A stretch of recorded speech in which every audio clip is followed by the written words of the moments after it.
দুধ চা দুধ চা খেতে কেমন লাগে? খুব ভালো লাগছে।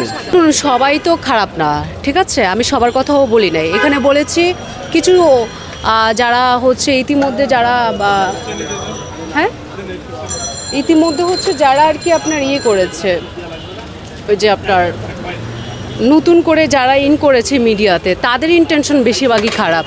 আর পুরনদের কথা আমি তো বলি নাই, বা যারা আছেন আগের অনেকের সাথে আমার পরিচয় ভালো, সবাই তো আর এক না, ভালো মন্দ মিলিয়ে কিন্তু একটা জায়গা, এই আর কি।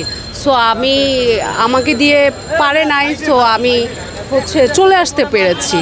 আর যারা এটা আসলে কি, প্রত্যেকটা মানুষ প্রত্যেকটা জায়গায় থাকতে হলে টেকনিক বুঝতে হবে, বা বুঝতে হবে যে এই জায়গাতে আসলে কি মানে কিভাবে চলতে হবে, বা আসলে কি আদৌ কি কাজ হবে নাকি কাজের বিনিময়ে কি হচ্ছে, এই জিনিসগুলো আর কি বেসিক যদি কোনো নলেজ না থাকে তাহলে হচ্ছে প্রবলেম তো হবেই, স্বাভাবিক, তাই না?